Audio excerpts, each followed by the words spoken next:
and I'm glad we're speaking about the elephant in the room. I am left-handed. No, Yeah, exactly. but I walked with four-arm canes for much of my life. I went through MIT, not using a scooter or a wheelchair. I gradually started using it to get around outside the scooter, and now, you know, for safety, I'm getting older. Yeah, Really? Yeah, really. right. I I hadn't noticed. hadn't noticed, but it's just more dangerous for I have me if I'm up stainless if steel up on hip, canes. so Yes. Oh, there you go.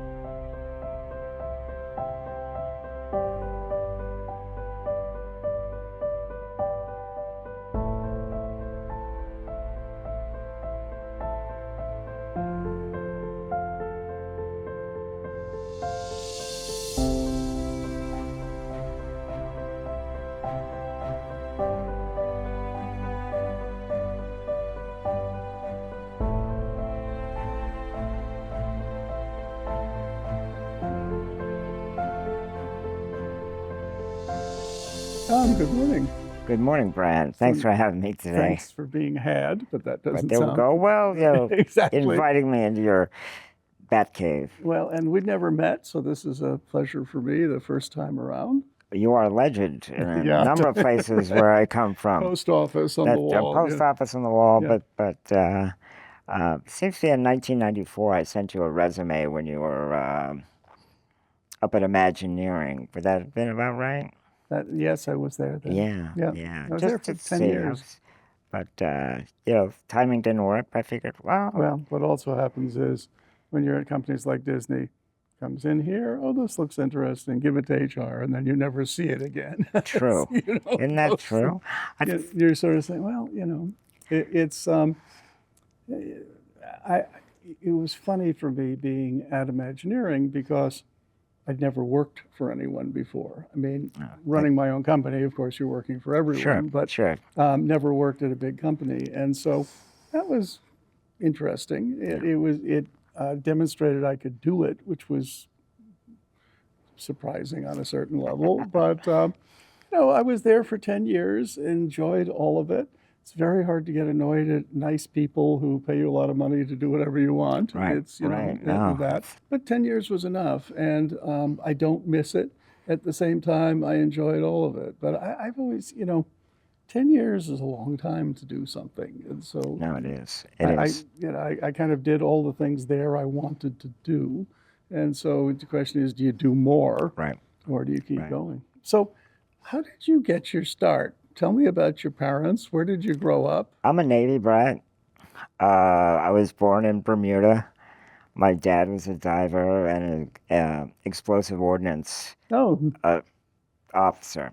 And so his message to me was always stay calm, yeah, that's probably right? good Probably a good thing, advice. Yeah. right? I would panic over whatever crises an adolescent or a teenage boy would have. And he's like, don't hit the panic button, right? Which is always good advice. Good advice. So You did know, you move around a lot growing I up moved around usually? a lot and then ended up in Florida, actually. And my dad, we moved there when I was 8. And my dad did some like sort of side hustle diving for people like Ballard, which was really Why not? interesting, Yeah, right? exactly. Bob Ballard.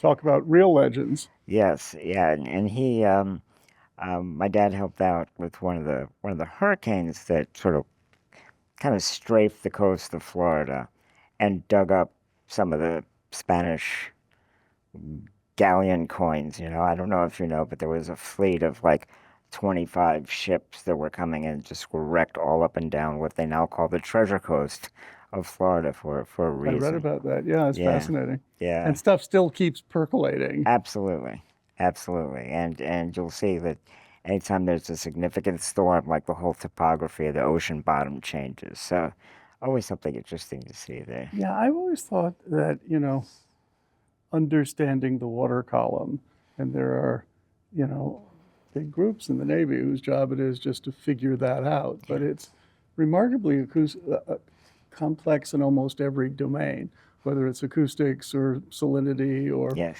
waves and currents. And, you look at how many professional ships piloted by experts run aground. That's true. It gives you some idea that this is not that easy.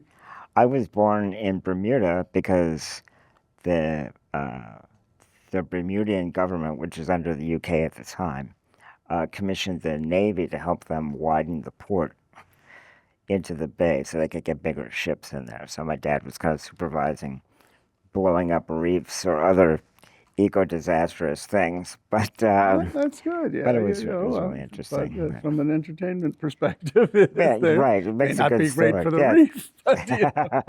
But it's fascinating when you look at how our understanding of these things changes. Just for example, microplastics now. Yes. Who heard of that, Right. only a few years ago? And now all of a sudden, microplastics, big problem. And they're everywhere. And you go to like the deepest abyssal and, they're finding microplastics. And it's a little like the hole in the ozone layer. How many people knew there was an ozone layer? Not a lot. How many atmospheric scientists were studying it? And all of a sudden, one guy basically was thinking about, and what's the affinity with these chlorofluorocarbons and chlorine and ozone, and gee, I wonder if this is happening. And then you go look, and all of a sudden, Ta-da, there it is. we've got Yeah. a problem. But that's one of the few one of these things that was a big deal, and especially increase in skin cancer, other stuff like that. Not to mention just disrupting ecological balances in ways we won't understand for 25 years. But the fact that we were actually able to reverse it and, banning, the trade name Freon, Right. chlorofluorocarbons and such, that's one of those rare success stories where one person, and just shows the power of an individual, recognized something, turned out to be right. Legislation happened, international regulations happened, and we're actually fixing it. No, I think it's great. And I think, too, that we often underestimate the healing power of the Earth that it has on its own. Well, people talk about we're destroying the planet. No, planet will be just fine. Planet will be just life fine. on We the might be planet great. may be Yes. another Yes. issue, and human life in particular. But But during that oil well blowout in the I remember that. in the Gulf, Yeah. right?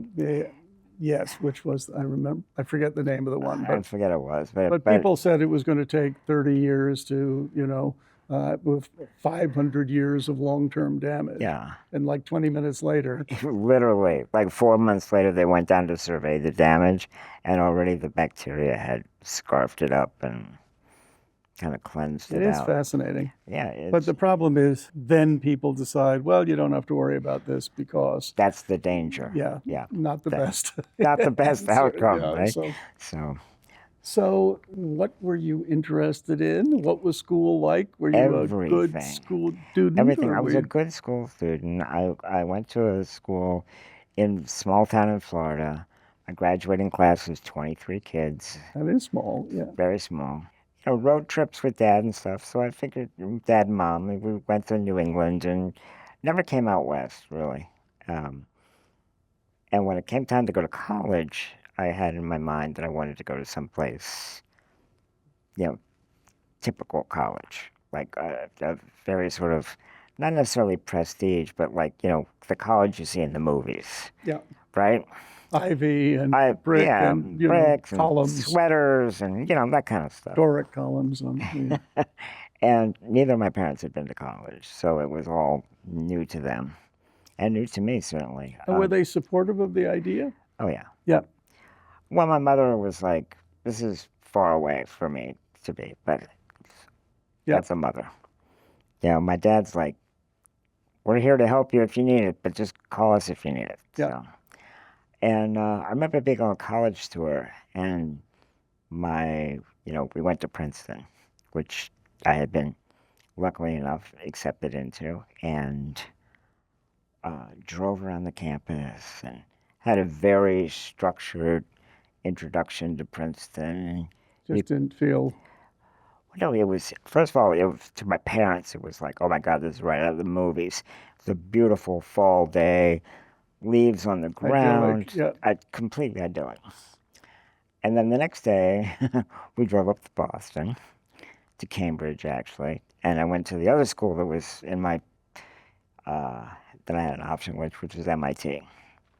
Freezing rain, Of course. traffic, Nothing quite like the winter in Cambridge to get your traffic, attention. and just I remember we were going, you know, somewhere. My dad skidded, and we like almost went off the road. It was just pretty much a horrible experience environmentally.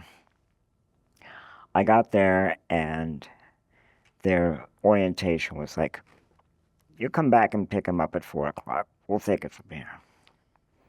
Interesting. So I went to the dorms, I went to the classes, I went to the eating halls, and I'm like, this is for me. Because Right. it was just, This felt right. it was chaos, but academic chaos. And I thought, I've always been curious about a million things. And for me to wander around the campus that afternoon, I probably changed my major in my mind like 3 or 4 times. Well, and it's interesting because MIT, it's a Bachelor of Science you're going for. Yes. They're not encouraging you to specialize early on. Yes. And when I was there were no, it was pass fail. There were no grading the first year, just to, and the engineering term would be create a better impedance match between the students and the Yes, school. yes, exactly.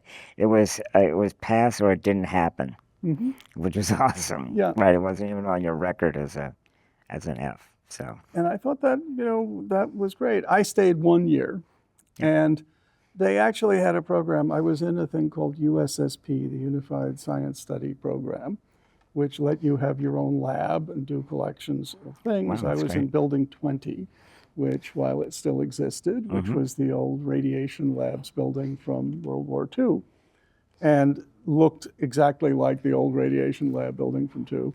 It was, when I worked there in the summer, it was challenging because all of the labs, of course, were built before luxurious air conditioning and other stuff. So they had air conditioners which dump into the hallway. right. So, right, yeah. the No, hallway no. would be 300 degrees Yep. and 1,000% humidity. And but you just had such a sense of history there. And Amar Bose's anechoic chamber was Yes. right around the corner from yes. me, and Noam Chomsky's linguistics lab, and there was a PDP-10 doing Star Wars and other stuff. And Sherry Turkle was probably lurking exactly. about. Yeah. Yeah, and and then later I got to, Marvin Minsky, who we became good friends. Seymour Papert, Oh, yeah. the whole Yeah. Jerry Letvin. There were these legends that you would read about or hear about, and they were all just there. Yeah. And it's interesting how small a school MIT is. People don't realize. When I was there, it was like 3,500 undergraduate and It's about 7,000 4,000 or when I so. was here. Right, Yeah. about 7,500 graduate. This is not No. a big school. No. This is, and so, but it was a great experience. I mean, school was not for me. I was running my own company and doing things since I was 14 or so. Right. Right. And but I really valued the experience. For me, that 1 year was a seminal, useful, thoughtful experience. It helped me meet people who taught me how to think about things in different ways. And it's such a diverse set of perspectives and personalities. Oh, yes. Yes. And it was also a school where, call it uniqueness, call it eccentricity, call it people on a different path, call it people who are super deep on one topic.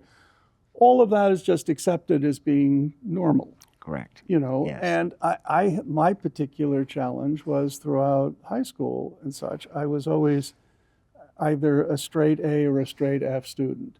So if it's a subject I didn't care about, I didn't do any work in it, and Me too. always got a terrible grade. And if it was, science or English or art or something like that, if it's something I liked, I did quite well. Yeah. And it was interesting because I wanted to take physics when I can't remember if it was a freshman or sophomore. And the answer is no, you have to have chemistry first and geology. And I'm saying, what does this have to do with physics? Right, When right. you do it. And Those are the rules. And kid, you have to decide, are you going to be a scientist or an engineer or an artist, because you can't do both. Well, it turns out you can do both. Yes, yes, you can. But back then, that was just weird. And so for me, the school experience was not a good one. I mean, I enjoyed when I had a teacher I could relate to and understand. And I kind of like teachers who could explain to me why we're studying this. Yeah. What is this useful for? And even if I didn't agree with their perspective on it, it's nice the teacher can tell you, like, why are you studying calculus? Right. What's it good for? Right. What's it do that?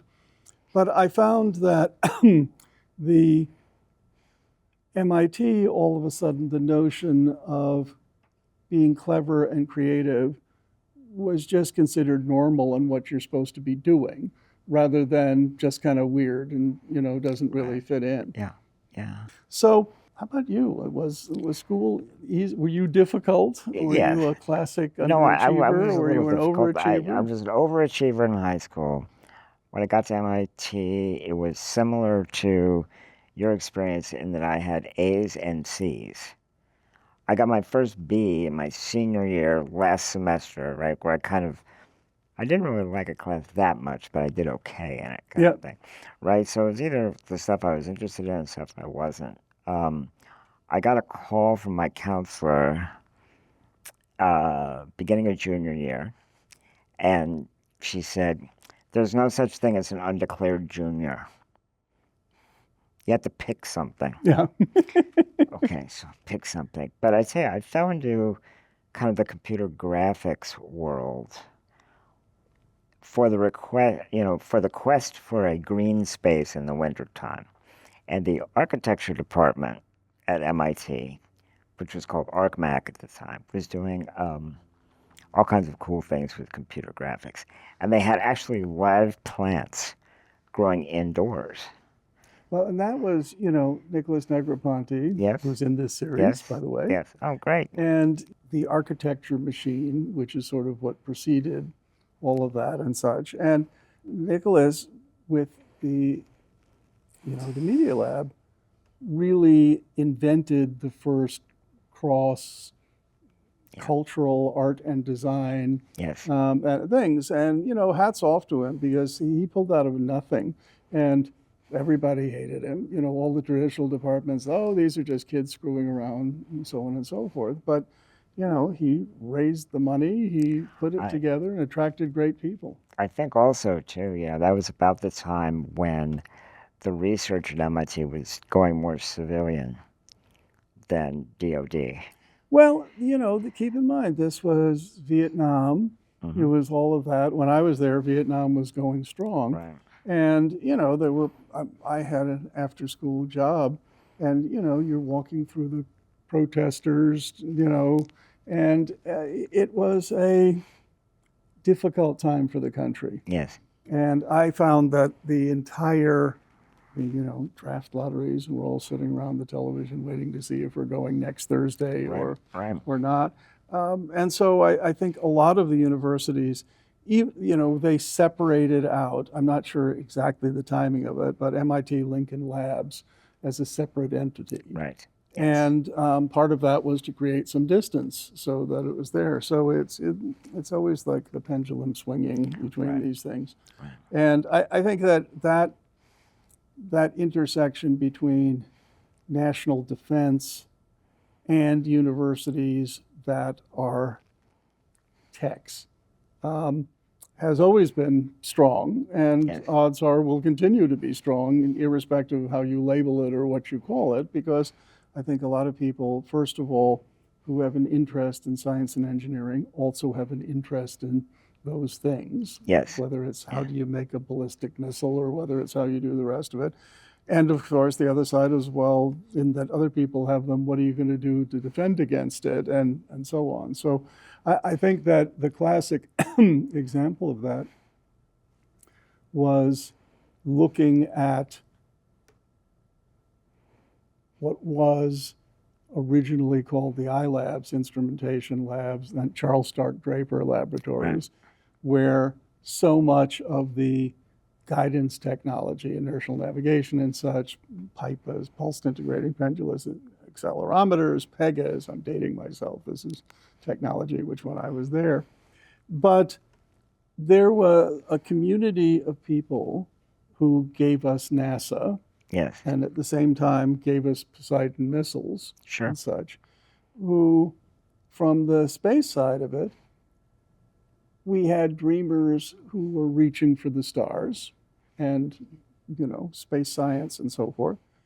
And then on the other side, we had people that realized, well, if you could send the dog Laika, I think it was. Yes, the Laika, first one. poor little Laika. Exactly. Yes. And we could send a monkey, and Yes. you could send people. You could also send a nuclear warhead, Yes. because it was not so far in people's memories that, we had Hiroshima and Nagasaki. And so you had one of those unusual two groups of people, both focused on how we make NASA work or how we Right. get to the moon or how we do those other things. Yeah. Those are rare where you get that, but it's astonishing what can be accomplished when you get that intellectual horsepower, curiosity, and the financial resources necessary to do it. It's definitely a three-legged table to make that work. When I was there, it was during the Reagan years, so it was a lot of Star Wars defense. It was a lot of optical recognition of targets, Yeah, automatic. where they were basically taking primitive geometric representations of buildings and focusing them. And ATR, automatic target recognition, is a technically very challenging thing Yes, because the yes. real world doesn't play by the rules. Right. No, absolutely. Absolutely. But it's interesting, again, back and forth between what became CGI and the visual effects business, how much cross-fertilization there was. I remember while I was at Disney, I got a call from an Army two-star who was working on the Comanche helicopter program and said, "We hear you're doing better computer graphics than we are." And I said, "Well, I'm not really familiar with what computer graphics you are, so I can't comment." "Well, can we come see?" And I said, "Well, sign our NDA and, Right. Yeah. happy to take you on a tour." That got me on the Army Science Board, which was sort of my first Awesome. Yeah. foray into those things and, learning about the problems. And, the reality is because there were actually more resources in the entertainment industry, as well as the allure of a lot of kids interested in computer science and other things to want to go work Right. on the next Star Wars Right. movie or the next this or that. And in fact, it pulled ahead of the whole defense sector, even though it all started there with image generators and other stuff like that. And so I thought it was very interesting, and it still happens to this day. Defense, whether it's through DARPA, ARPA at the time, Advanced Research Projects Agency, whose job it is to avoid surprise. Right. So their job is make sure that someone else doesn't surprise us with some new thing that is going to compromise national security. And, you had that going on, and then how those innovations, whether it's an integrated circuit or networking technologies or foundations of the internet or, those things. I mean, it's instructive to, you go here to UCLA and visit Len Kleinrock, and, we helped him design a little lab for there. And, you can see the IMP internet message processor, which was one of the first 3 Yep. or 5 nodes on the internet, Right. Here Right. at UCLA, still there. And, so that the technology driven by R&D investments from the government, picked up by industry, goes nuts in industry. And you still see this where, again, high performance computing, supercomputing, it was a lot of government money, let things like my partner Danny Hillis connection machine and Yeah. start thinking Yeah. machines and Cray Research and Burroughs and a whole bunch of other people. That really supercharged that whole business for a while. And then that funding, pulls back because they take on a life of their own. And if you look at what's going on now with companies like NVIDIA and such, which are the power behind AI. And then, of course, you see how other countries and entities with the defense side of it in mind are reacting to it. And it's this fascinating pendulum swing Oh, between always, the two. always. I think it's really interesting. I just was reading an article last week where, at when I was at Paramount, we were starving for stage space in the UK, right? Everything was booked up. Everything was, and people started building like crazy. And we found out that one of the major builds that came online is now being decommissioned and repurposed as as basically a power plant for AI, right? So it's like if if you think about what the effect of AI is on something like production or imagery or anything like that, people are seeing this market change literally in the last year. Well, and people don't understand what it is, but they know if they're not part of it, they're going to be left in the dust, or at least that's what they believe. A lot of hysteria right now. Yeah. A lot of hysteria. Absolutely. Out of hysteria comes Comes opportunity. opportunity. so, Yeah. but yeah, so school, MIT. School, MIT. Unlike me, you graduated I like a good boy. I graduated like a good boy. Majored in, I was course 15, management, Yep. because I figured that taking imagery and management could lead to something in advertising. hmm That's kind of what I figured. So, okay. Then I came out west because there was nothing for me to do in Florida, unfortunately. It was kind of a sleepy town. I came out here. Um, When was this? this was 1986. Got it. And then I like to tell people that this van pulled up next to me, threw a bag over my head, threw me in the back of the van. I was in the entertainment industry. Yeah, exactly. I kind of woke up, and there was some beginnings of computer use in the entertainment industry. It wasn't considered to be, pretty much right before I came, it was like, oh, you're a technical person. We'll keep you away from the creative stuff. Yeah, exactly. Right? We'll put you in the IT department. And then it became like, wait a second, we're on to something here, right? As people are getting enlightened as to what entertainment can be, how it can be generated effectively, to uses of an animation. We did some of the first pre-visualization work for Columbia Pictures, where we were doing Where were you working then? at Columbia. Columbia. Yeah. And we blocked out a very difficult chase scene through the tunnels that run under Pittsburgh. And instead of the original production manager said, okay, we're going to have to close this one tunnel for 3 days and 1 night. Yep. Expensive. Expensive. Impractical, actually, Yeah. because you're basically paralyzing a city. Yes, and they're probably going to say, no. No, yeah, no, Right. thank you very much. We cut it It's down. amazing how people outside the film business don't understand there's nothing more important than your project. Well, the universe revolves around Exactly. the entertainment industry, and specifically your B movie at the time. Exactly. So we were able to cut it down to a day, just doing basic wireframe pre-visualization. The director could block out all the shots, and Yeah. we just went in there and just cut it with the pattern. That whole technique, and in New York, it was, animatics, Sure, and sure. that all of a sudden meant that you could have a pretty good idea of what you actually needed for the film. Because the editor could cut around it. And even if it was someone with, a black robe on holding a little model doing a spaceship, it's good to know, is this a 30-second shot or is it a 3-second shot? Please. Yes. Different problem. Yes. And so I thought that the moment we started using those was pretty revolutionary, because it meant, rather than the visual effects people having something in their head that they would try to get out and it would turn into storyboards and would turn into other things, or the director having something in their head which would turn into that, and everyone just trying to converge on it. The fact is, you didn't know how long scenes would be, or you didn't have a sense of how this is. And so that whole notion of pre-visualization all of a sudden meant that you could focus on what you really needed to do rather than providing half or three-quarters of the stuff that would get thrown out because it wasn't needed.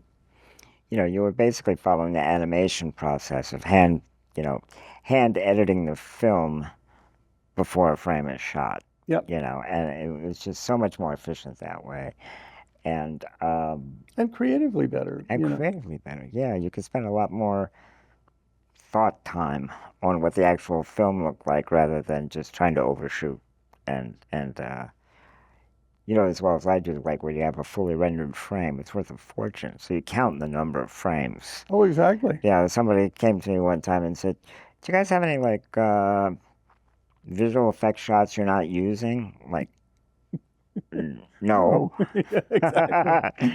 No. Of course, now they do. Now you can create them, from not really custom, but you can get pretty damn close. Well, and it's fascinating seeing the difference because if you look at the evolution of visual effects over the years, when I was doing them, you usually had to invent how it was done Yes. or design tools just to produce it, etc. And very often you couldn't do it. There are things, the first big film I worked on was Altered States, and I wanted to do more what we would now call CGI stuff in there. Couldn't get it to work. Right. So, Right. I went to, at the time, New York Institute of Technology, when Ed Catmull was there, a bunch of things before they were in the film business. Yes. Yeah. And we did a series of tests and other things, which, were promising, but not promising enough. And, so we came up with different ways of doing it, and we invented techniques, and we actually ended up using electronically generated mats, but we literally drew them with plotters on animation cells. Yes. Yeah. So you'd sit there and you have your little Tektronix plotter with, registration pins, on it, and it would sort of be chugging away and doing that, and it worked, and it was fine. But the reality was there was no right way to do that then. Yeah.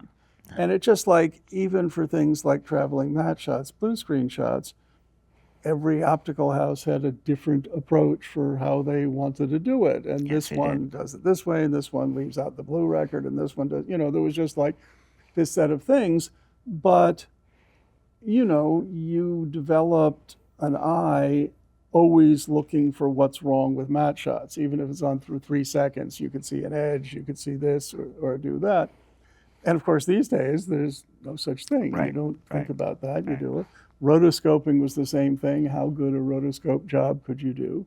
And, half the people, even though it was a very old technique, never heard of rotoscoping until Star Wars came around and Right. the lightsabers, Of course. which were Yes. rotoscoped. And Yeah. you said, oh, rotoscope, what's Oh, that? wow. What's that? Let Yeah, me look it up. that looks Yeah, pretty good, That looks pretty cool. But I thought that was so interesting about the business. But, when I was working on films, if you had 30, 50, 100 visual effects shots, it was a lot of shots in a film. Oh, gosh. And now, I sit at the Academy Bake Off each year. Yes. And this one has 2,400 shots. This has 3,100 Correct. effect shots, Correct. Yeah. And it causes one to pause. I didn't know there were 3,100 shots in the movie, Yeah. let alone visual effect shots. Well, I think the interesting thing too is visual effects. To me, when I was working in the business, as cool as the really complicated shots were, what was even cooler to me personally is when I could fool the audience and they didn't know that they were watching a visual effects shot. Yep. When it was like a 18th century representation of a New York street, and it's like, looks good to me. And somebody said, well, that's a visual effects shot? Like, yeah. Well, and it was interesting because there are some directors who were just brave and pushed things and terrorized everyone until they got what they wanted. It was very interesting because I was working with Jim Cameron when he was doing Abyss. And he came out to my house in the country, and we spent, I can remember, a week or two sort of laying out shots and what it is. And I wasn't able to work on the film because I was off going to do something else. And I knew doing one would nearly kill me. Doing two, was not going to happen. But you know, to his credit, the work that he did with ILM on creating the water creature. Lincoln Who. Yeah, exactly. Yeah. And, you know, at the time we were looking at it, there was no technology that existed to do that. Yes. But if you have a director with a vision who's brave and has enough clout with the studio, that's the key. You know, Yeah. because again, it's risky. And, you know, the one thing these studios don't like is risk, you know, so they want easy. Now, the problem is, it also, the visual effects business got less interesting to me as it became normal. Oh, yeah. So, Yes. like, the studio knows what a blue screen shot costs and does this and does that. And so, you know, head of production has already got 3/4 of how the visuals are going to be done figured out before you've even showed up. Right, right. And that took a lot of the fun out of it for me Yeah, because yeah. you weren't able to be as inventive or come up with a new way to do things, which is what we were able to do before. I was very sad when the model shops started to close. Yeah, You know, it because was the end of an era. they were just brilliant at what they did. You look at something like Blade Runner Or 2001. or 2001. Yeah. Speaking of 2010, were you involved in the implosion of Jupiter? No. Okay. but enjoyed it. I still enjoy it. I watched it the other day, and I usually watch it just for that shot. And I was thinking, you know, it's an okay shot now, but considering how long it took and the type of equipment it was being done on, it's pretty amazing. And, you know, 2001, slit scan, Yes. you know, Yep. Stanley and Doug, you know, about taking John, what's his name? I'm blanking on the name, who did the original slit scan work that it was based upon. But I thought it was such a well done film. I mean, the models, you look at the film today, it holds up just fine. Yes. You look at the shots on the surface of the moon, very credible. We hadn't been to the moon yet. Yes. You know, other than Surveyor, no human had been on the moon. We didn't have any close-up pictures. We had, you know, and you know, we had what Surveyor gave us, which is some slow scan video, and so you just look at how that was shot, how it was art directed, the visual effects design, and so forth. And you know, it was always interesting because Doug Trumbull, now not with us anymore, Yes. you know, did great work on that. But if you look at the screen credit, visual effects are by Stanley Kubrick. Yeah. And, yes. you know, not a subtle player in creating the visual worlds. I mean, you look at that, you look at, you just go down the list, Clockwork Orange, you know, Sure. Dr. Strangelove, you know, every one of them. I mean, I remember I was in a hotel room in the middle of nowhere on some project, and you know, I should be going to sleep because I have to be up at some hour. So of course I turned the television on, and you know, on the one channel that's there, and I look at this, and there's this really interesting looking fire shot, you know, outdoor fire shot. It's a war scene, and then I go to another shot and then interior, and every one of these shots was riveting, and it turns out it was Full Metal Jacket. Oh, yes. And you know, the fact that not knowing anything about that, I hadn't seen it before, heard about it, but every shot was amazing looking. Yes. And you know, those are the kind of things where, you know, every so often you get a Kubrick that comes around and create worlds that nobody's ever seen before. No, it is amazing. And I think now, you know, as the visual effects area kind of got, I won't say mundane, but it got a little bit more familiar, right, to what you were saying. It took more and more innovation to surprise people or to even challenge some of the filmmakers. I think the virtual environments now are really sort of stepping up to take that place. Yeah, and what's nice about them, especially the on-set, you know, LED screen, is it motivates the actors in a way that working on a blue screen set doesn't. I mean, being on a blue screen set, first of all, very tiring. It's hard on the eyes. It's this. It's disorienting for the actors. You know, you turn around and you don't know where you are. No, you have a paintball ball on the end of a pole. Exactly. Some guy with a stick is telling you the eye line of the alien you're supposed to be slaying. Yeah. And so I think that you're right. I think that's a new era in doing a bunch of this. And, especially in a budget conscious world. And everyone says, well, how can it be budget conscious? They're spending hundreds of $millions. Well, look at what's above the line and look at what you've actually got to make the movie. Right, It's right, a right, very right. different Yeah, it's story. very different world, right? Exactly. But I think you're right. And it's amazing how good the quality is now. It's also amazing how good the new generations of digital cameras are. Yeah, and the things that they're doing with photogrammetry is really amazing, right? Where you go in, and right now, just as a routine, most of the studios go in and they capture a whole set, whether they're on location Mhm. or whether they're in a soundstage, because reshoots will always happen, Yeah, and you might right? want to put a And new building in or take yeah, something yeah, out. you might, Yeah, exactly. and it's harder when you're shooting at the Louvre just to come back to the Louvre and say, "Can I shoot there some more?" Yeah, Right? exactly. Or do you mind if we knock that wall down to That get this no, shot from doesn't the happen. corner of the room? Doesn't Yeah, happen. exactly. We need a wild wall in the Louvre. Ain't gonna happen. But I think that stuff is amazing in terms of efficiency from a practical point of view, and then creatively it opens up a ton of other things, imagery that we haven't seen before. And Absolutely. And the pendulum again, for the past 10 years, a lot of the visual effects movie to me became visual noise. It's just, can you top this? Do you need 3,000 shots? Well, you might not actually need 3,000 shots. Maybe 300 would have been better, or three. right, yeah, But, again, at a certain point, I mean, you look at some of these films, which are technically a tour de force and are just unconvincing. right, You look at the film Right. and you're saying, do I really believe I'm there? Do I believe this character is real? Do I believe it? And in my cases, I often come up short and say, that's absolutely true. looks like nice CGI. Well, there's a difference. It's just like you listen to a really well done audio recording played back over a really good sound system. And it transports you there. Yes, The soundstage, the performance, the noise in the room, people breathing, all of that's there in a way that's like a time machine. It takes Right. you somewhere else.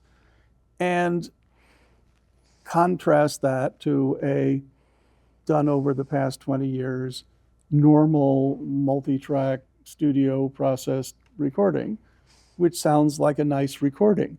But nothing about it convinces you you're I don't hear listening any to something finger real. squeak along the strings or anything like that. Whenever you're into these areas where subjective human perception comes into it, everyone feels a need to quantify, and it's very hard to quantify things that are intrinsically qualitative. Exactly, exactly. When I worked I did a stint in post-production when I was at Sony, and they're very much, audiophiles there, right? So they have the high-end equipment.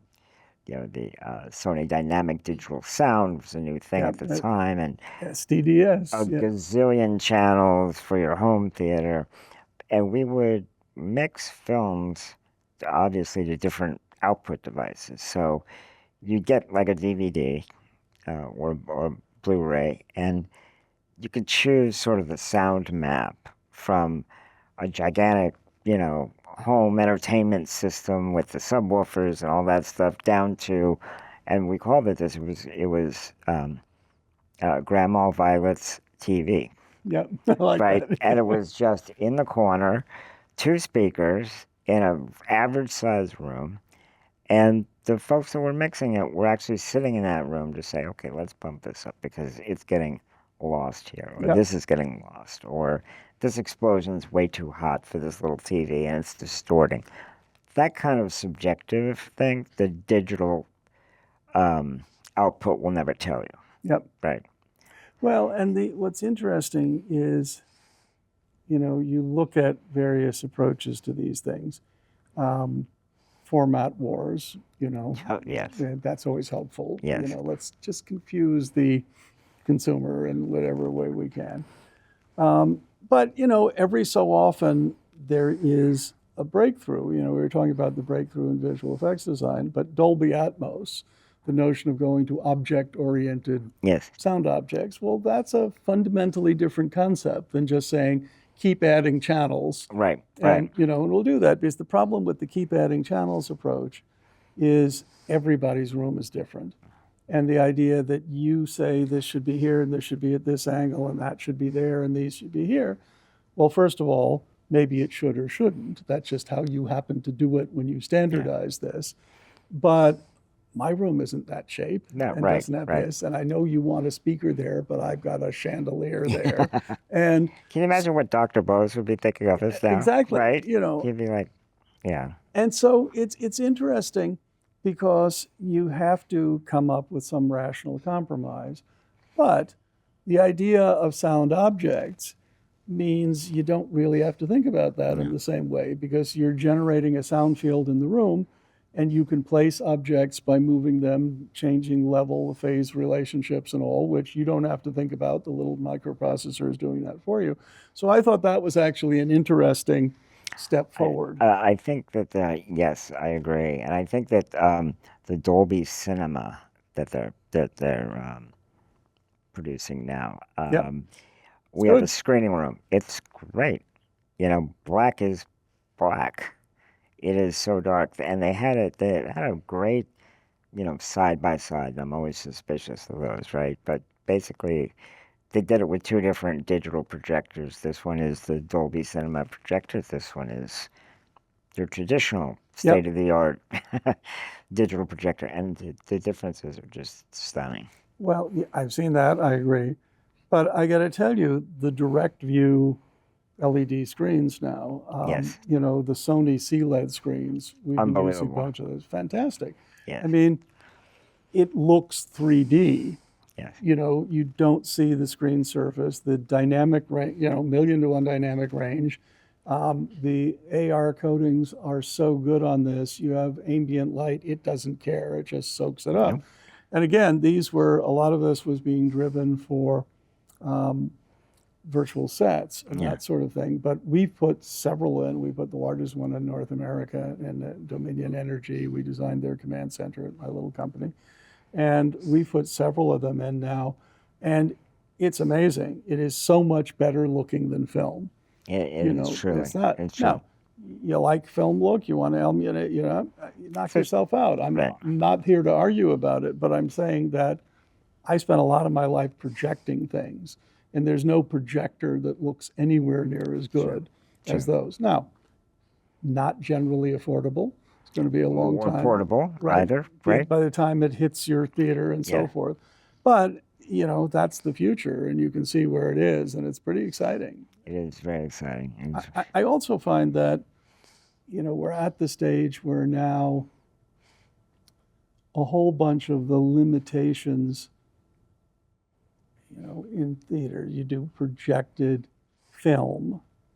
Okay, how bright can you get it? It's limited by critical flicker frequency. It's when does the eye at 48 flashes per second Right. for 24 frames per second Right. film, when does it see flicker? And, in a well set up cinema, you get a white sky, it'll flicker, because it gets above that to get the average level down.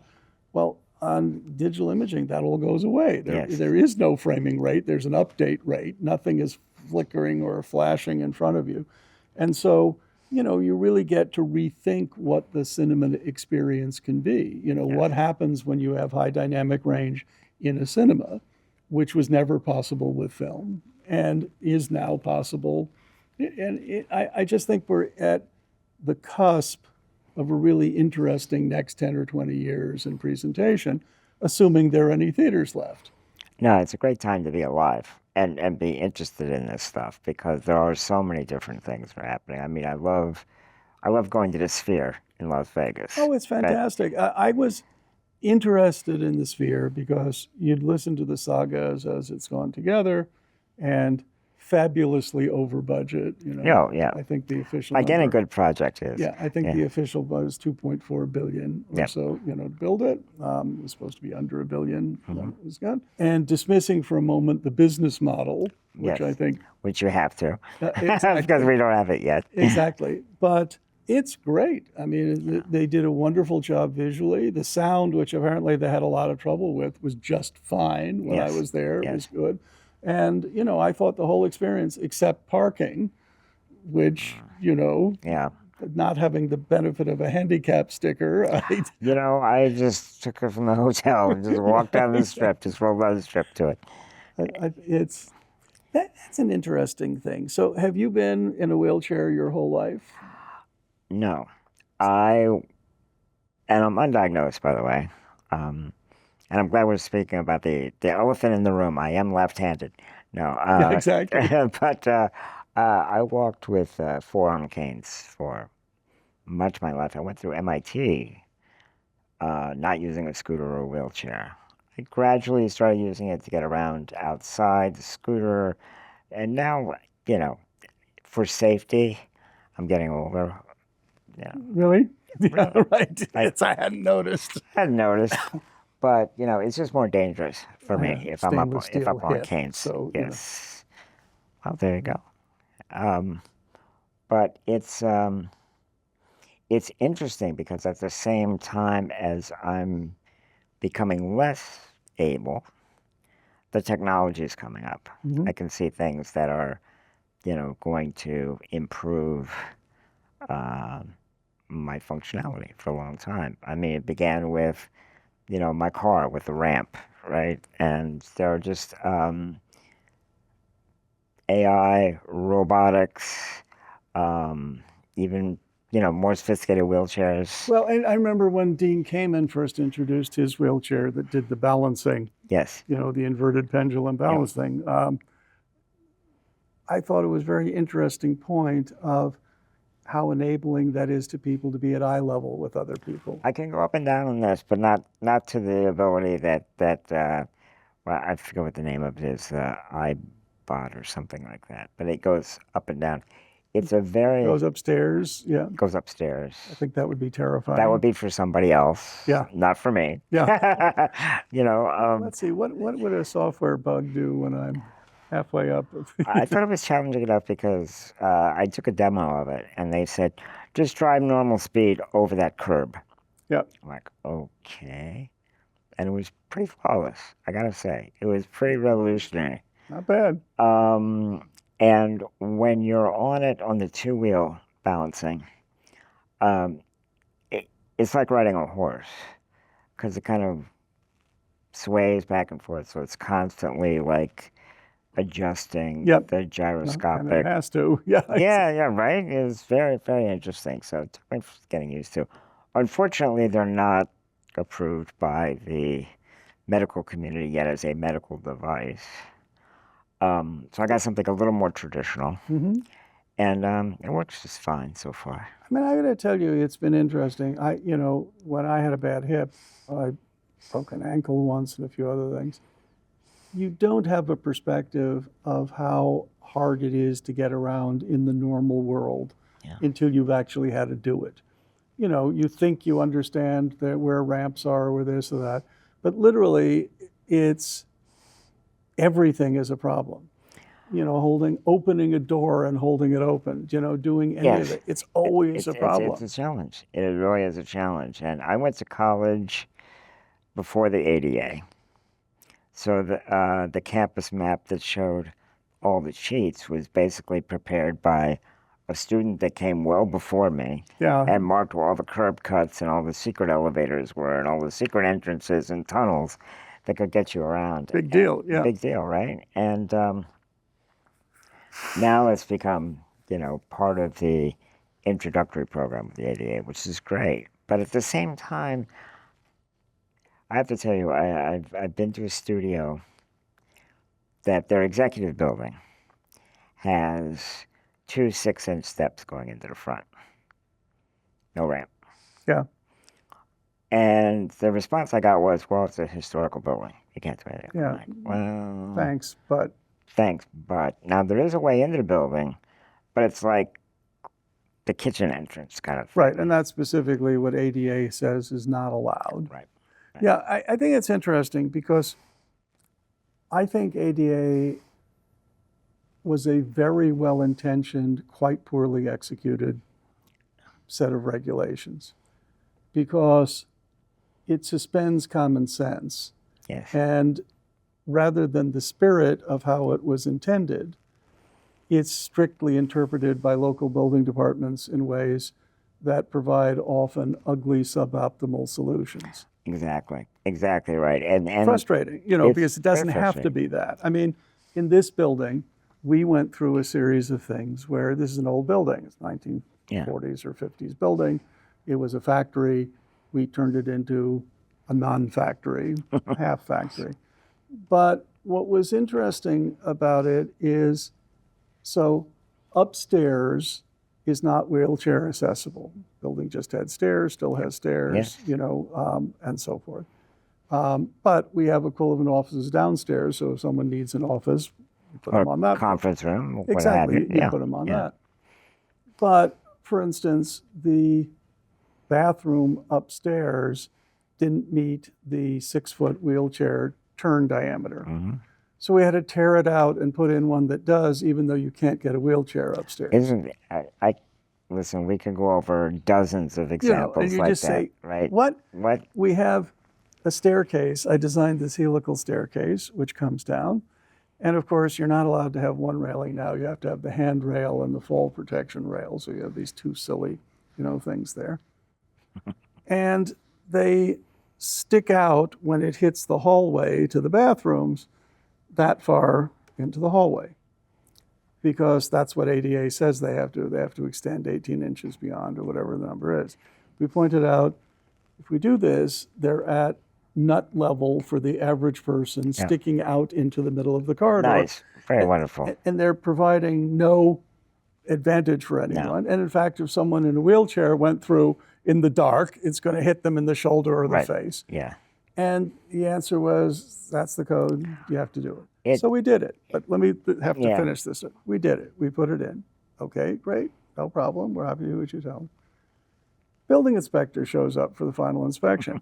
What did you do a stupid thing like that for? This is like right at waist height in the middle of the corridor. You can't make this stuff up. You know what? I think it's somewhat squashed a lot of things with the ADA. I mean, yes, it's great, but at the same time, they go to that, a builder or a designer goes to that level where they're compliant, and that's it. It's like, you've got enough of me, right? If you go to... It's just not the right way to think about it. If you go to an accessible hotel room, right, that has like a roll-in shower, that's great. It has bars, that's great too. The bed is like 8 feet off the ground. So if somebody's in a wheelchair... how do you get into the bed? I've stacked so much furniture in my life to climb up on the bed, it's gotten kind of ridiculous. So those things kind of leave it out. I was in the UK. I was speaking in London at one of their new civic auditoriums. Brand new when I was there. It was a beautiful building. And I called ahead of time. I said, are you, can I get my wheelchair in a ramp? Can I get my scooter or whatever? They're like, oh, yes. No problem. No problem. We have everything that you need, right? And it was about 10 minutes before I was due to go on. I said, well, let me just go to the restroom. So I went to the restroom. The restroom had, grab bars everywhere. It was just brilliant. Went in the restroom, came back out. The handle to get out of the restroom was at eye level. Perfect. Exactly. So, thus your memoir, Life in the Restroom, was... Life in the Restroom, right? I was a no-show at the conference because I was trapped in the restroom. I had a cell phone. Yeah. And I called somebody. I'm like, help me get the hell out of the men's room, and I'll be right with you. You can't make this stuff up. No, you can't. You really can't. And also, I think it's also limited people's creativity and cooperation. I find people are amazingly underestimated in terms of their willingness to help.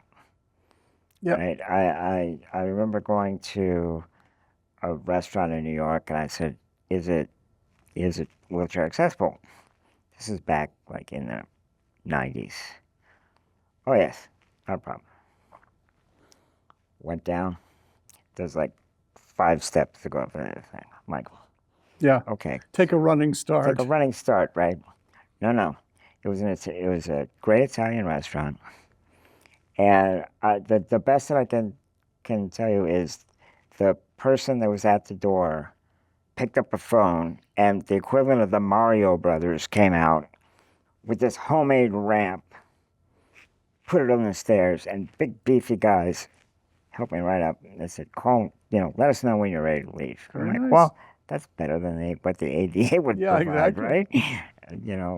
Well, and that's the point. I mean, it just, some of this is just civility and people helping people and other stuff. And I look, I think the world's a lot better with ADA than it was without it. At Definitely. least this country is. But it would be nice if someone would get around to being a little more thoughtful and say, the spirit of ADA when it was original thing was that, you're supposed to provide as close to equivalent experience as you can. Why not let the designers be creative about that Yes. and then, do that? I mean, at Disney, in our theme parks group, we can't get you onto a roller coaster. Right. And so there comes a time where you say there are a bunch of activities that you're just not You're going not to going to make go to the events. treehouse on Swiss Family Robinson treehouse Exactly. because And it's not so, practical. and one approach is, well, you have to accommodate it. The other approach is get over it. There's just some things that just for the same reason, a lot of people don't like being on a violent roller coaster. It has nothing to do with their physical ability. Yeah. They just don't like it. Right. And, Exactly. Right. one of the things you try to do in some of those rides is give people a little preview of what the ride is so they have the ability to opt out. Yes. If you hear people screaming going down this, that might not be for you, or maybe that's exactly what you want. Exactly. And you'll have a signs, you have to be this tall to ride, and so there's a bunch of techniques, but I think, we go back to whether it's visual effects or audio or anything else, one size fits all is generally suboptimal for everybody. I believe so. It's like a good negotiation is one where all parties are disappointed. Yeah, exactly. Right? Yeah, just a little bit disappointed, right? But, my hope is that some of these frontiers that we're making in AI can really help anticipate the needs of individuals and affect some change. I think you're right. And I think and it's, I think, mercifully sooner than people might imagine. Yes. Just like this whole AI thing. I mean, I've been listening for 40 years to how AI is right around the corner. And a bunch of my friends and colleagues have been in the middle of that. And then all of a sudden you get the hockey stick where, it's taking off. And that's exciting. At the same time, you have an equal number of people threatened by it. Are they going to lose their job? Are they going to do this? What's your sense of how AI is going to affect the visual effects business? Oh, it already has. It's, visual effects, as you know, there tends to be nodes of creativity as something is put in a pipeline, right? You have the modelers, you have the shaders, you have the lighters, you have all these different specialties, and where the brains come into it is manipulating the controls of all those tools and then tying them together into an effective pipeline, right? I mean, that's kind of the way traditional visual effects works. AI is taking up so much of that because it's connecting these nodes of expertise. So you have AI running things like RenderMan or Blender to where it's just lightning fast, a number of iterations, and basically you have to figure out earlier on the process like what you want. Exactly. Right? And how to express it rather than, oh no, I need to move this slide or I need to change this gamut or this specularity. How do you talk to your AI? Yeah. And what's your point of view? Right, exactly right. AI now kind of reminds me, do you remember those puzzle games we used to play as kids, the Mad Libs, right? So put in a verb, put in a noun, put in an adjective in these slots, right? That's what creating AI prompts is, really. Yep. And the more detailed in you can dial it in, the better the result. But you really have to understand the way things work on a human level in order to make the AI work. Yeah, and we have to get better from that whole descriptive specification side. It's not subtle in a way that kind of hurts you. Yes. It's very easy to do big, bold strokes, Yes. but fine tuning, I need a little more diffusion here. I need this, that looks a little funny. It's very hard to get those inputs into the current models, at least in my experience. And it's very hard to get those from your brain to your mouth. Exactly. Right, in terms of the ability to speak those commands or to put it into words exactly what you want. Yeah, I find it really interesting because I'm on, there's LinkedIn and other things where people are showing, well, I use Claude and I use Blender and tie them together and I produce this, commercial for a car company, in a weekend. Right? Yep. And it's, it's good. It's not great, but it's good. Yep. Um, and man, that's just like throwing a fat cow in the river with piranhas. Yeah, Man, exactly. people just swarm around and tear it apart. Like, this is crazy. This is substandard work. Yeah, I'm like, exactly. guys, Yeah, get over this it. technology has been in existence for maybe a year. This Yeah, what do you connectivity expect? platform, and this guy did it in a weekend in his shorts with a 6-pack of beer, and he walked out to this commercial, and it's like, just give it time. Just Yeah, give it exactly. time. Well, and there has to be a learning curve, and subtlety takes time. Yes. It takes time not just to technically achieve it, but it takes time to intellectually and artistically achieve it, because you have to go through, as an artist or as a designer, you have to go through that evolution. Yes. And, there are two types of people: one that always holds back and never gets to the place they really want to be because they're not bold enough. And then the ones who are always blasting forward and, everything is an explosion, where occasionally you just want a gentle sound of the door closing. Yes, exactly. And, finding those balances takes individuals, companies, communities, and the world takes time. Yeah. But and you look at the way that traditional visual effects in the computer world were done. You have people there that were really great artists in their own right that were hired in. That kind of artistry, they don't really get to practice day to day. They have to narrow down on a particular vision. And this is the look of the film. This is what we're going to do. I have to put together, maybe I'm more of a cartoony kind of person, right? I have to put that aside. And the people that rise up, I believe, are the ones that can articulate that vision clearly. So just instead of talking to, a modeling department with 8 people in it, they now have to speak to an AI. Well, and I've got to tell you, having an articulate director with a profound vision, for lack of something else, and one which has the backing and the resources to accomplish it. It's a given. Yeah, I mean, you look at a film like 1917, Yes. or something like Yes. that. And the longest shot in history. Well, and I mean, I came from an era where people were impressed with the opening shot of Catch-22, which was equally brilliant. Exactly.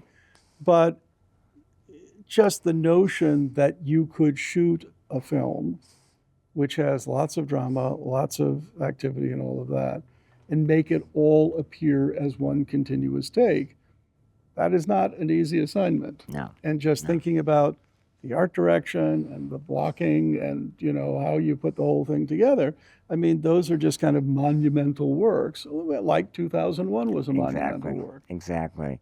And you add in the frenetic nature of World War I, right, to where you're actually trying to, hold this cohesively together in one shot. I thought it was brilliant. Yeah, and the sound was fantastic. Sound was fantastic. It was one of those things where you just, hats off. And, it was very interesting watching Oppenheimer, because I know a little bit about the Manhattan Project and those other elements. I was consultant on 2 films about it, so did a lot of studying and reading about it. But, watching how Christopher Nolan interpreted that and then the work, and, my friend Robert Downey Jr. is in it, and the complexity of that character, which starts as fairly innocuous and then is getting very serious as it goes along. Yes. And, well, let's shoot this segment of it in, 15 perf IMAX black and white. Who's ever heard of IMAX black and white, Right. No, et that's true. cetera?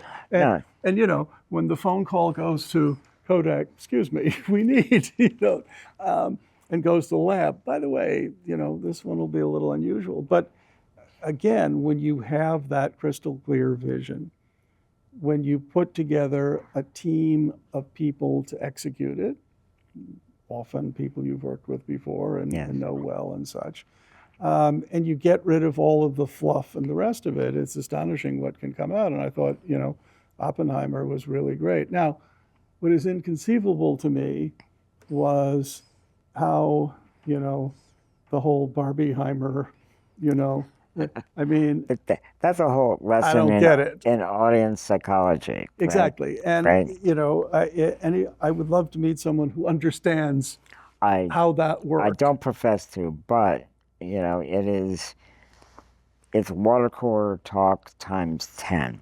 Yeah. It's like, oh, you've only seen one of those. You should really go see the other one. It's also interesting how so many of the classic films that we look at now, 2001, were not hits when they came out. Oh, yeah. Very slow start and it's very interesting in my family history, because one of the films that is now on a high percentage of the top 10 movies lists ever made, and sometimes number one, is Vertigo. Yeah. My dad designed the hallucination sequence for Vertigo. Oh, wow. Okay. Yes. Yeah. And my dad was an artist, wasn't in the film business. Hitchcock liked him and liked his work. In Hitchcock's The Trouble with Harry, John Forsythe's artwork is my dad's artwork. And I was fascinated. I was going through one of the storage warehouse buildings, and I saw a work of my dad's in it, and it was signed Marlowe. And I'm saying, this is clearly my dad's work. And all that. Well, Marlowe was the name of the character in that. Got it. So I have an original Marlowe. Oh, wow. And I remember my parents talking about how he taught John Forsythe how to hold a brush and look like an artist. But, the famous picture of Carlotta, which is lost to history, my dad painted. Very cool. That was interesting. But the little secret is in The Trouble with Harry. There's a sketch of Harry. It was a sketch that was supposed to have been done on the artist. And my dad's style didn't work for that. That's my mom's sketch, she was an artist as well. So there's the family Very history nice. in it. The family lineage. But again, for years, you never heard about Vertigo as being one of the best movies of all time. And so then all of a sudden, someone notices and taste changes and the world changes. And remember Waterworld, which when it came out was called one of the great disasters of all time and is now, a classic. Right. And so it's fantastic. And a classic not because it's bad either. Exactly. Right. It's just not a Plan 9 from outer space, Exactly. which is amusing on its own. Yeah, true. Right? True. I love the castle door you shut. Oh, that's the best. That's the best. But I think what's interesting, though, is how taste changes and how appreciation of art changes and how often things that are new are rejected because, art is a language, and many people hear things in a language they've never understood before, and it takes time to appreciate it. And then again, some things will never be appreciated. I mean, I was fascinated. As I said earlier, the first big film I ever worked on was Altered States with Ken Russell, who was great to work with.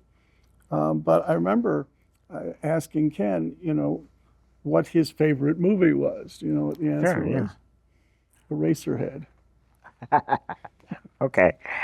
Well, Exactly. whatever inspires you, right? Well, and Eraserhead, for those who have not seen it, fasten your seatbelts because Yes, exactly. it's not an easy film, for lack of a better word. But I thought it was very interesting that, for Ken, who was a well-known avant-garde filmmaker, the idea that was his choice was just, interesting. And it frankly gave me a different appreciation for the film. Yeah. Because, so often it's not just what did I see in it, but what do people whose opinions I respect and think are interesting, what did they see in it? And now should I be looking at it again to see what did I miss the first time around? Yeah, that's really interesting. There's little trademark things that sort of stick in a film, no matter what the context or the perceived quality of the film is. It just stick in people's minds. Uh, um, I'm a fan of Sid Mead.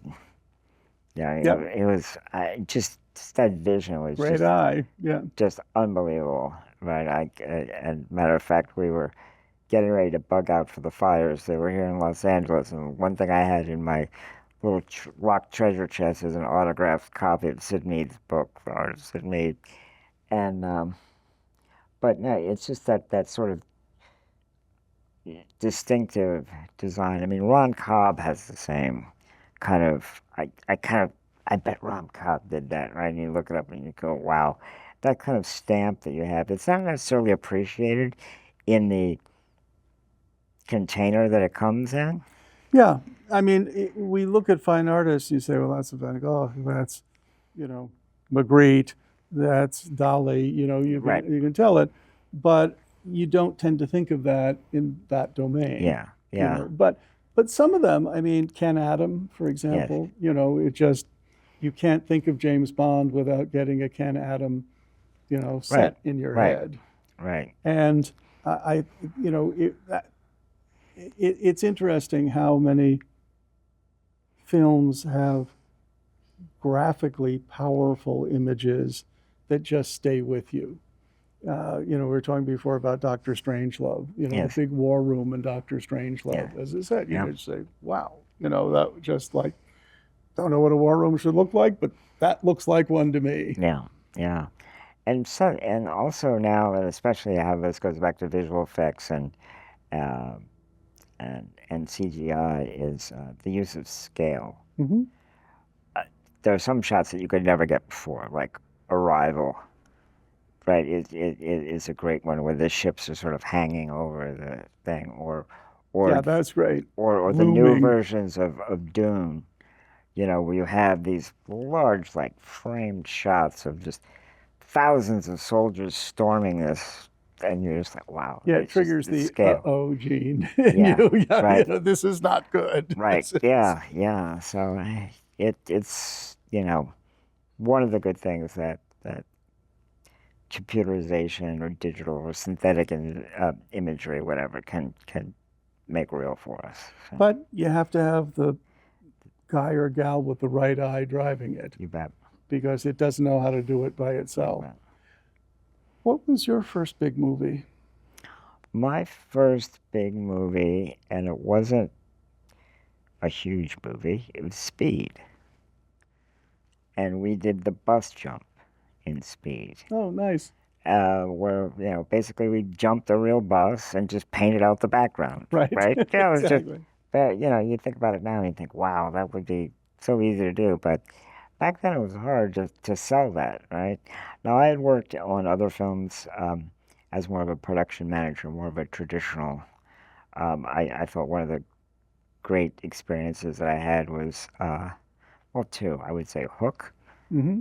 where the A-level talent was actually directing the show most of the time, Oh, right? Which that. was very interesting, Yeah, right? exactly. And the other one was Bram Stoker's Dracula, the Coppola film, which he had this silverfish that he used, basically this giant trailer that he would pull into, and you never see him on set.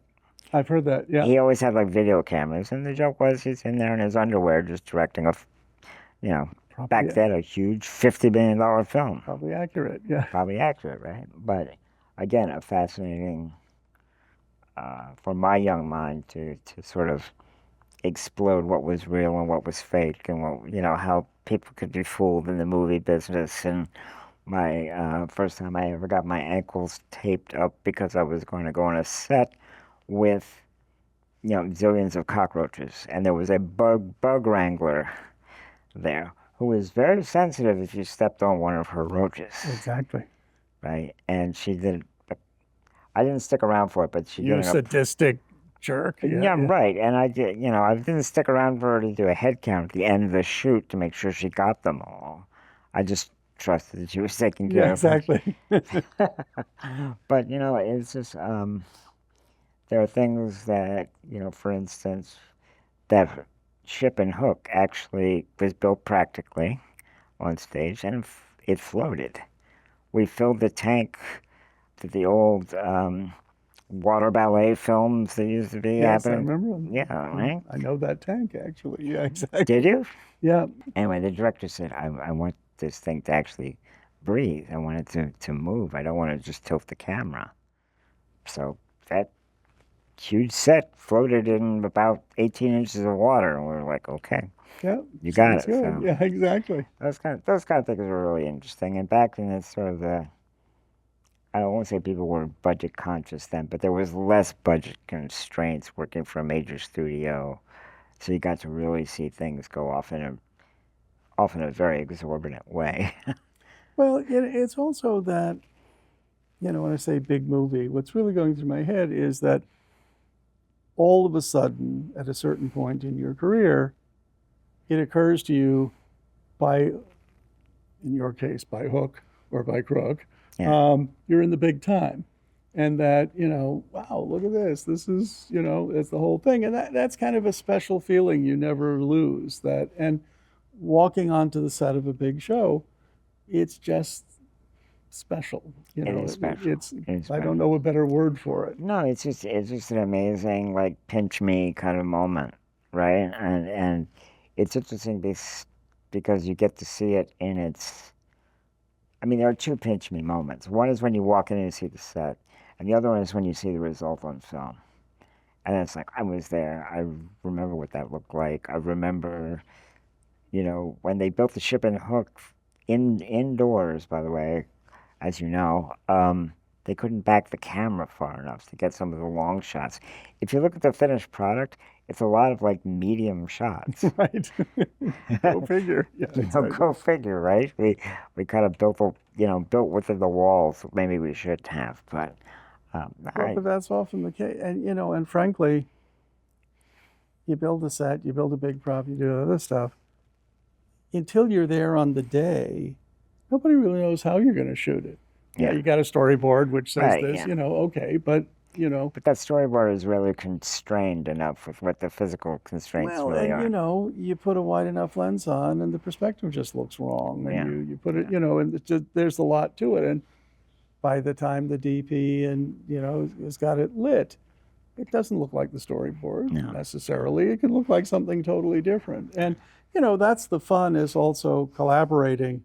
I've had a privilege to work with some of the great DPs. I mean, Altered States, who was Geordie Cronin with, Oh, yeah. and Altered States, Blade Runner, et cetera, not too shabby. Not too shabby. And I learned so much just from watching him work. I had spent a lot of my life understanding what I then came to call technical resolution. Percent contrast, line pairs per millimeter, things. Yeah. And you realize that it starts down here and, it goes up. And it levels off because getting those last little few percent of things is very hard. But what I then realized is there's emotional resolution, which is how well is it conveying the scene. That goes up to fuzzy, blurry, I can't see anything, oh, it looks great. And then it starts going down. Yeah. Because if you can look at, in this case, the actor, and see the makeup as makeup, and you can see where the wig joins the thing, and you can see, every pore and every hair, and is that a zit, over there, and all of that takes you out of the movie. And so that idea that, emotional and technical resolution do that, but then part at a certain point. You have to find out where that point Where is. are you going to put it? And that's what some of the great artists, just like, Geordie and a close friend of mine, Andrei Bartkowiak, who just got, Lifetime Achievement Award from ASC and all. And we worked together on a bunch of Sidney Lumet's movies. Oh, okay. And what was so interesting is that both Jordan and Andre independently had a nickname, the Prince of Darkness, which I thought was amusing. Because the guy is not how much light can you put on the set. They would both think about how much can I take away? Yeah. What's Yeah. the minimum I need to convey this point, and do that. And that's one of the things you realize is that anybody can overlight a set. Exactly. The question is, well, how much? And does the set look real, or does it look like a set, or does it look lit, or does it look like the rest of it? And how you balance that. I was inspired by lighting as a child when my parents took me to the Pantheon for the first time, Oh, yeah. seeing this Yeah. shaft of light coming through the oculus and so forth. And it was a solid form, even though it was light, and was bouncing off the floor, and that light was lighting up the ceiling. And that was a life-changing moment for Sure. me at Sure. 6, 7, 8 years old. I don't know how old I was, but old enough to remember to have my life changed, which is convenient. But it really occurred to me that when you look at the various disciplines in design, on a certain level, lighting is the most important, because without light, you Sure. can't see the damn thing. Right. And so, it doesn't matter what else you do. If the lighting is wrong, it is foundational. And whether you're Rembrandt and doing some chiaroscuro, thing, whether you're Da Vinci and undertones and greens, and doesn't matter. But it's all about the light, and whether it's the real light, or it's emulating the light, or it's capturing the light. And so that very early on got me really interested in how do you do this? No, how do you do it, and how do you coordinate it with the receptor of that light, right? And how is it different in theater? How is it different in film? Architectural lighting, et cetera. I mean, another close friend in this series is Jules Fisher, Broadway lighting fame. Okay. And, I always love when, I remember when growing up, you'd look at a playbill, and, there'd be famous designer like Tony Waldman, there'd be other people. The junior people, you'd look at their resume in the playbill, and it's, well, they just did this and starred in this, and then, this big long paragraph.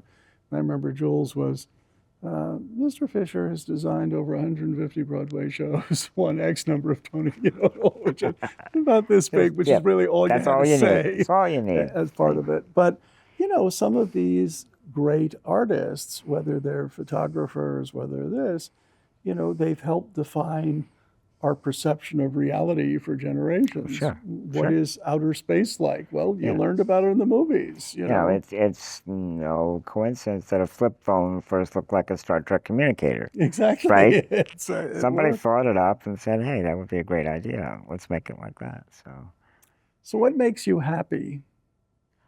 What makes me happy? I like to be challenged. I love the domestic life that I have now. My wife is wonderful. My pets are wonderful. My friends. I like a mixture of intensity, but I need that ability to kind of pull back and decompress. And the older I get, the more in touch I am with my need. Shocking. I know, it's a shock. But, the more in touch I am with that. And what makes me happy also, too, is to see people coming up maybe along the same path that I did and having an easier time of it than I did. In what way easier? Acceptance, mobility, accessibility. Mm-hmm. I walked this fine line between blending in as one of the folks that did the job and holding out for what I needed. Because when you hold out for what you need, you're calling yourself out. You're going counter to what was your first objective, which was to blend in.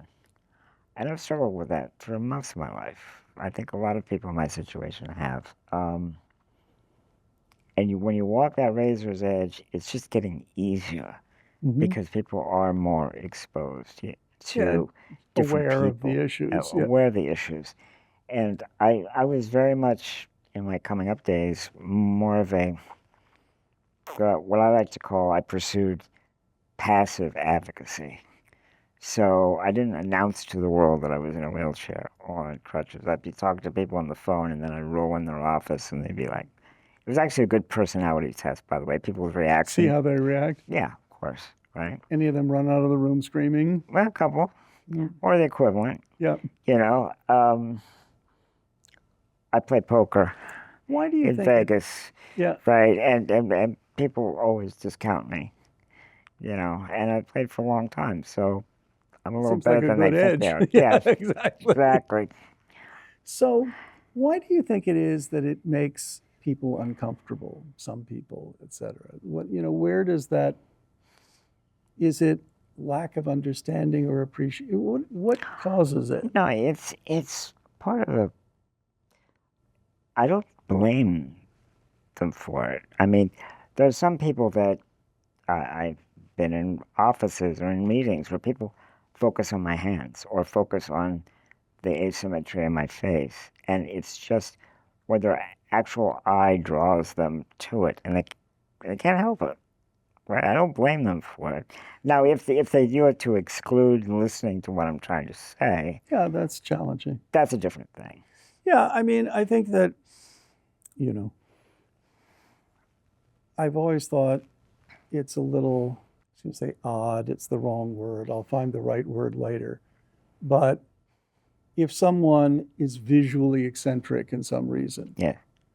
attribute of their body, some other set of things like that, and then people are looking at it or staring at it, well, kind of what do you expect? I mean, it's different. And Yes. so Yes. it's a normal reaction if you see, whether it's a handicap, you see a dog with 3 legs, Right. you're interested in how it walks and how it gets around. And if you see someone who has 1 eye or you see something like that, it's just human nature to do a comparison and sort of say, gee, I wonder how that impacts their experience and so forth. My first marriage, and my wife passed away. She was a little person, and she would go out in the environment. It would be exactly like you said. There was nothing different about her except her stature. Mm-hmm. She was more mobile in many ways than I was. But that's always a challenge within that community, is being kind of the, forgetting all the stereotypes and all the exploitation that's happened beforehand, but just being physically very similar but different in one respect, being your height. It's kind of interesting. Yeah, Me- but also there are things that people, I mean, I was out with a woman who had a barcode across her forehead. Okay. This was about 10 years ago. It was a statement, Yeah. and so forth. Yeah. And she'd get very annoyed when people would be staring at the barcode. Sorry. And my attitude is, well, You have a barcode on if your you put a barcode on your forehead, did you put it there so people would not notice it? What is it? Do you think it's rude? Yeah, it's rude. They should look at my eyes. I said, well, they probably did look at your eyes, but they're now looking at Yeah, your the barcode barcode. because this is not a common thing to see. And it's very interesting because whether it's a natural feature or an added feature or, people with piercings, body modifications, the split tongue, Yes. thing and all of that, which my attitude is it's your body, knock yourself out. But probably being appalled when people look at what you did to yourself. Yeah, don't be surprised when you Just get attract over attention. it, at a certain point. And if you think the definition of polite and being sensitive is to not look at the thing you put on your forehead, okay, you can't expect everyone else will know that code and understand that that's what you desired or not desired. So, I just find in so many of these things that you need tolerance in both directions. I give people a lot of grace. Just as long as they don't act on it in an unfair way, I'm fine with Yeah, stares, exactly. Look, when they use it to discriminate, when they use it to this, when they use it to ridicule, or prejudge, yeah, that's awful and should be. And prejudges that. I mean, I, to a much, much lesser extent, would go through things. I started in business very young Yes. and got like, who's this kid? Why should we be paying them this money and, get this seriously and all? And, you just get used to it. I don't get that much anymore. Who's the wise ass kid? It's now, here's the wise ass old fart, Why does he think he knows everything about this? Right. But age discrimination is a very real thing. Yes, it is. And, the sad thing about human nature is if there is any way to discriminate against someone, they will find it. Someone will find it. Fortunately, it's the minority of people. It's not everybody. But I think when you encounter something that is very different from your normal experience, knowing how to react to that Right. is challenging. Right. Yes. And it's sometimes challenging. I have a friend who has one eye which looks this way and one eye which looks this way. Normal for them, they work with it and all. But your brain is which eye should I be looking at? It's always just kind of, you're being put in a position just in the course of normal conversation to make those kinds of judgments. Can't help it, because I frankly don't know the answer to it. Right, exactly. And so, but anyway, I think, what's next for you? What's the next adventure? I am interested now. I mean, I've been working for production for quite a long time, right, in various forms, digital production, physical production, etc. I'm really looking to kind of promote this idea of accessibility in a number of different ways. It used to be, as I said, I had sort of passive advocacy where if I showed up in a room, you would go home and say, I encountered somebody in a wheelchair today, or I encountered somebody, and he was an idiot, or he was a real hard ass, or he was whatever. But I'd rather be known as that than just the guy in the wheelchair. And that was kind of my passive advocacy, was just exposing myself to as many, not literally, but exposing my differences. To say, there are other challenges. Besides, but exposing my condition to as many people as I could. That was great when I was concentrating on building my career. Mm-hmm. I've had a successful career in my mind, and I'd like to take a more proactive approach to this. One of the things that we're learning with these challenges to DEI, right, is they're adding an A at the end for accessibility. Oh, I hadn't heard that. So a few that are using it as a way of saying, okay, we're not DEI, we're DEIA. So that makes us, don't throw us away, kind of thing. But that especially with the next half a decade of tumultuous changes that we're probably going to run into, no matter what your political point of view is. Again, a good negotiation is nobody's really happy. So some people are clearly more unhappy than others, but I don't want to see that go away. To me, accessibility with a capital A means a lot of different things. It means acceptance to the degree that human nature will allow acceptance. What we talked about before, you're different than me. Therefore, okay, but I can still get along with you and still have a conversation and still do activities together. But also just like changing what the stereotypes are, and I think the representation in front of the camera, in terms of acting, behind the camera, in terms of talent, technical talent, they can all use some help. Mm-hmm. Right? When I was at Paramount, I co-founded the employee resource group for people with disabilities and their allies. We had about 18 people sort of in the core meetings, and when we launched, we had an official launch day, kind of a virtual open house. We were still doing hybrid work schedules then. Over 180 people tuned in, and folks that were significant, and they wanted a safe space for disclosure or recognition or it was very interesting. I was very moved by that. So have you ever thought that, whether it's in advance of meeting someone or announcing when you meet them, here's why I am like this, here's how I'd like you to treat me, here's what annoys me. Do you ever feel like, pre-briefing someone is useful? I mean, the reason I ask it is I've done a fair amount of public speaking, and often in other countries. And you get pre-briefed, this is how the audience reacts, this is what they do, and so forth. This group doesn't ask questions, this group does ask. And that's sometimes helpful. I was just wondering if the idea of preparing someone for an encounter with someone who's different has any merit.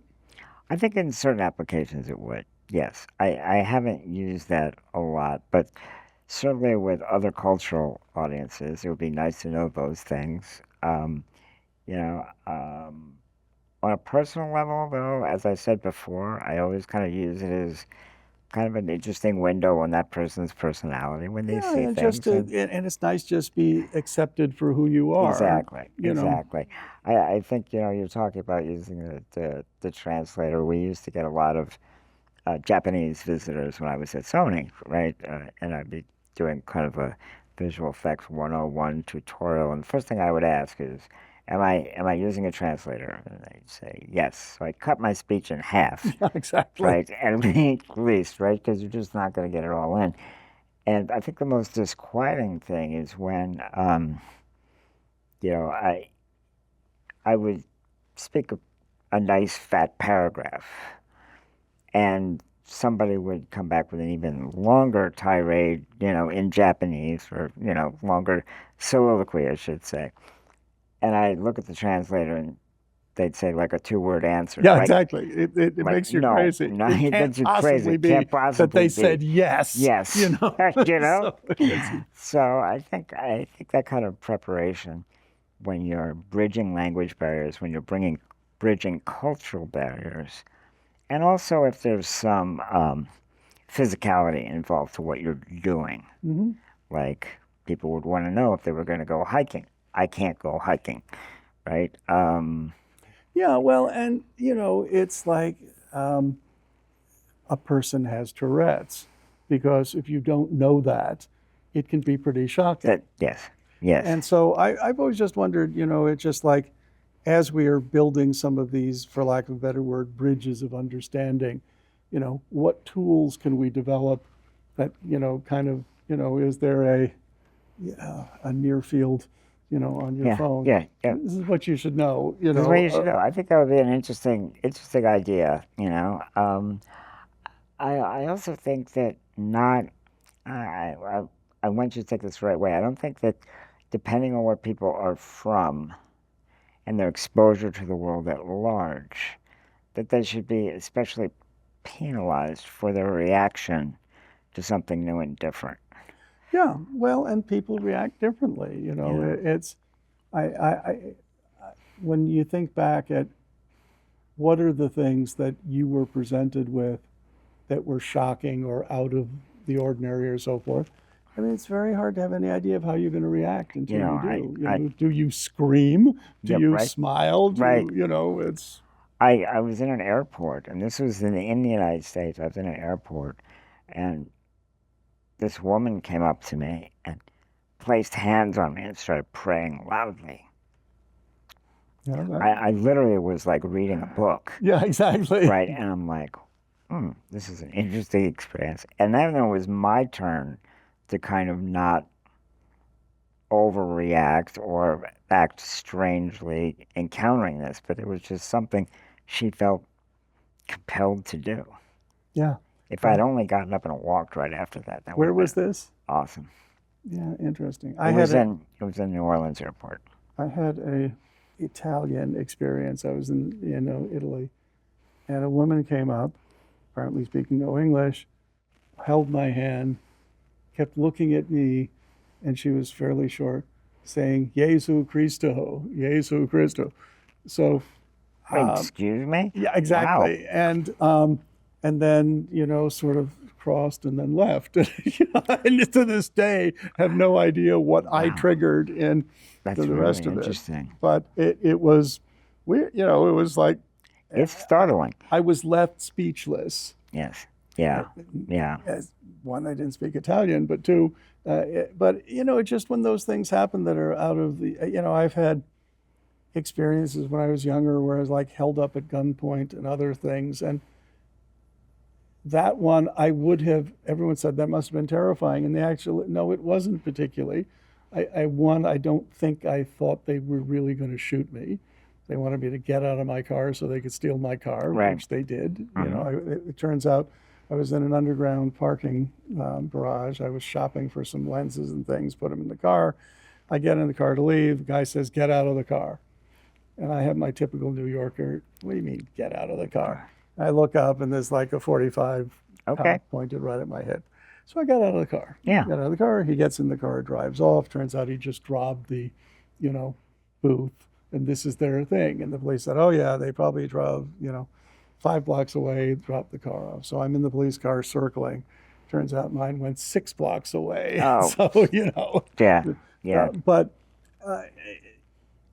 what was surprising to me is it wasn't particularly terrifying. And again, I don't, rationally, you would think that would be, it had never happened to me before. That would be, but it wasn't. And is it because you're not engaging in that? Is because I thought that he was interested in the car? Not, I tried afterwards to rationalize why that wasn't the frightening thing that everyone says, "Oh, you must have been terrified." Yeah. And I was surprised that I wasn't. I think that happens. I think we run into trauma or traumatic situations in our life, and we just plow through them, right? Yeah, exactly. And it's not because I don't take them seriously. I do, but not at the moment, right? You just kind of go, "Yeah, that happened," right? And I think that especially for folks like your daughter at that age, right? That there's going to be times in her life where it's going to feel like the end of the world to her, or anyone in that area, right? Whether it's We had one of those. She broke a fingernail the other day, and that was right one of the ends of at the end civilization of moments. civilization, right? You just praying for a better world to rebuild and that nail to grow back, right? Exactly. But and it can happen at a very micro level like that, or it can happen at a macro level like that. And one of the things I think is, I always think of fear as the mind killer, to quote Frank Herbert, right? Don't be afraid that you're going to encounter these. Like when my relatives watched some of the skirmishes after the Battle of Gettysburg on the back of their farm, they must have been terrified. They must have thought that was the end of the world, Yeah, right? There's which it could have been. Well, it could have very well been, but and it was my great aunt. She was 109. I was young enough when I was about 7 or 8 that she sat and told us about looking out the dormer windows of her attic at these people shooting at each other. And I'm like, "Were you scared?" She's like, "No, not really at the time, but That seemed a little odd. it seemed a little odd." Yeah, exactly. But there are going to be times that it's just going to be like, "Oh my God, this is it," right? And it's never, hopefully, it. Yeah, and there's that old saying, don't sweat the little stuff, and it's all little stuff, Yeah. which is pretty good actually as a way to lead your life. I mean, I think be kind to people, be thoughtful, don't take this stuff too seriously, and I think which you find a lot of people are trapped by is procrastination. They feel a need to think and overthink and rethink, and it paralyzes them. And at a certain point, you just have to move on. And if And it, then it on the wasn't other, great, you can change it. exactly. And then on the other side, they overestimate their personal impact on things, like the people that are throwing bricks through windows of Tesla dealerships. Yeah, I Like, mean, okay, other than guys, what exactly. what is that really going to do besides put a mark on your criminal record? It might not be good for your freedom. Might not be good for your freedom. That's true. That's true. So Well, and yeah, I think that look, when you live in complex times, and all times are complex Complex. times, people often feel powerless and feel a need to express themselves. But there are a whole lot better ways and worse ways to express yourself. And I've always looked at it from, you're taught in business, as you recall, for every decision, you should look at the potential upside and the downside. Sure. And you can decide which wins based upon that. What are the consequences if you're right? What are the consequences if you're wrong? But the key is not to overthink it, because thinking about it 10 times longer doesn't make it 10 times better. No. And I've often found that, with some exceptions, if you go with your gut instinct, you're probably a lot closer than you're going to get by any other process. My wife, Kim, who I remarried after my first wife passed away from ovarian cancer, had nothing to do with her dwarfism, by the way. She got just a regular old people disease. But my wife, Kim, has incredible instincts. And one thing I've learned since we've been together, it'll be almost 8 years now, is, go with that. Listen to what she Trust says. her instincts. Yeah, trust exactly. her instincts, not mine Exactly. necessarily. Whatever But works. if somebody is receiving those signals from whatever it is, from their sight or hearing or just their intuition tells them it's not something to be ignored, and that you can develop that a little bit, like by going with what you think is the right answer first. Overthinking tends to mire you down, and it creates a lot of missed opportunity. Yeah, well, and in businesses like the film business, where everybody's in a big hurry all the time, Sure. it doesn't help. No. Anyway. Well, Tom, on that note, thank you so much for coming in and Thank spending you for some time having to me. chat. Absolutely. Pleasure. Wonderful. Thanks so much. That's a cut.